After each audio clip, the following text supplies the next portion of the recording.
ایک مرتبہ اللہ تبارک و تعالیٰ نے حضرت جبریل علیہ السلام کو حکم فرمایا ہے جبریل عرض کی جی حکم فرمایا یا رب جلیل ارشاد فرمایا آج اپنے سارے فرشتوں کو بلاؤ سارے فرشتوں کو دعوت دے دو نوریوں کا مجمع لگا اور پھر میں اس میں اجتماع ملائکہ کے سامنے اپنے حبیب علیہ السلام کی شان خود بیان کروں گا ملائکہ آگے نوری جمع ہو گئے جبریل میکائیل اسرافیل اسرائیل اپنے اپنے گروہ ساتھ لیتے ہوئے حاضر ہوئے اللہ اکبر مجمع نوریوں کا خطاب اللہ تبارک و تعالیٰ کا اجتماع میں آنے والے نور ان نوریوں کو بلانے والے نور تقریر فرمانے والے نور موضوع تقریر بھی شان نور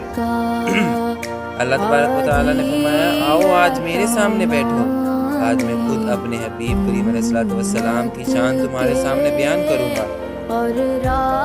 سارے ملائکہ آئے تمام نوری سارے معصوم جملہ فرشتہ جمع ہو گئے عرض کی یا اللہ کیوں فرمایا یصلون علی النبی آج زبان میری ہوگی اور شان میرے مصطفیٰ کریم کی ہوگی آج میں اپنی بے کیف زبان سے آج میں اپنی خالقیت والی زبان سے آج اسی زبان سے جس سے کبھی میں بولتا ہوں تو کبھی میرا یار بولتا ہے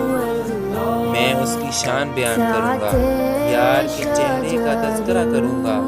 یار کے ہاتھوں پیروں کا تذکرہ کروں گا یار کی حسن کا تذکرہ کروں گا یار کے کردار کا تذکرہ کروں گا یار کی گفتار کا تذکرہ کروں گا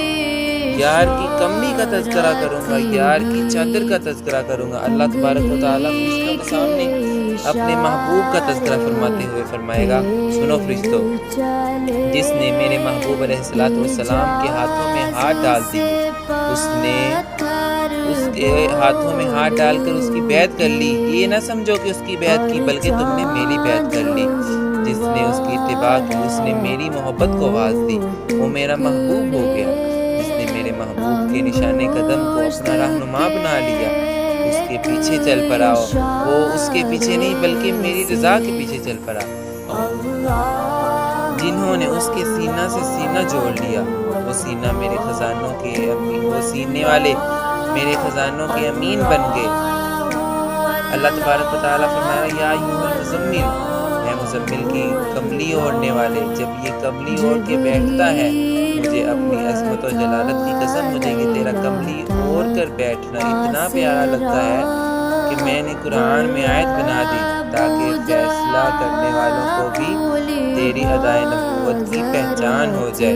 پھر فرمایا یا ایھا المدثر اے مدثر کی چادر اوڑھنے والے محبوب مجھے اپنی کبریائی کی قسم تیری چادر لے کر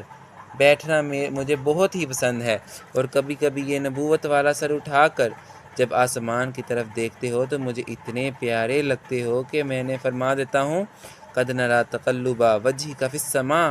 ہم نے آپ کا چہرہ آسمان کی طرف پھیرتے دیکھا جب یہ نبوت والا سر نبوت والے رخسار نبوت والے ہونٹ نبوت والی آنکھیں نبوت والی پیشانی جب تم